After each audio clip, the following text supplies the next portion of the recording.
சொல்லுவேன், எப்பவுமே சொல்லுவேன். டிவிக்கே ஜெயிச்சதுக்கு காரணமே இன்ஸ்டாகிராம் தான். இன்ஸ்டாகிராம் இல்ல அப்புட்ன்னா, அவைங்க போலியான செய்திகள பரப்பிக்கிட்டு இருந்தாய்ங்க. செய்தி சேனலா அவைங்களுக்கு வாய்க்கு வந்தத வடை சுட்டுக்கிட்டு இருந்தாய்ங்க. அத நம்பிக்கிட்டு விஷயம் கன்டென்ட்ல தான் இருக்கணும். கன்டென்ட் அதுக்கப்புறம் எடிட்டிங்கு, அதுக்கப்புறம் தான் மார்க்கெட்டிங்கு.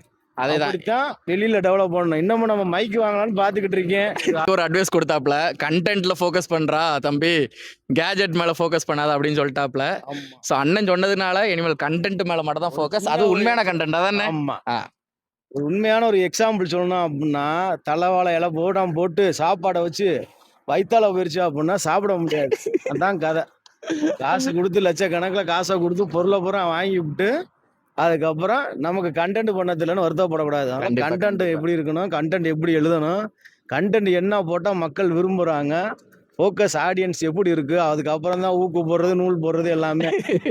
அண்ணன் நம்ம போட்ட ஒரு ஹூக்கால தான் அண்ணன் நம்மளுக்கு இவ்வளவு நேரம் பாடம் கொடுத்துட்டு இருக்காங்க. கனெக்ட் பண்ணணும். கனெக்ட் பண்ணி எப்படி ஃபாலோவர்ஸ கெயின் பண்றோம்? நம்ம ஆடியன்ஸ் வந்து எப்படி நம்ம ரீச்சா இருக்காங்க? இப்ப 1008 விஷயங்கள் விமர்சனம் வச்சாலும், அந்த மக்கள் நமக்கான ஒரு 10 பேர் இருப்பாங்கல்ல, அந்த 10 பேர் தான் 1000 மாறுவாங்க. 1000 பேர் தான் போட்ட உடனே அம்பானி ஆகணும்னு நினைச்சா அப்படின்னா பொளந்துட்டு போயிரும்.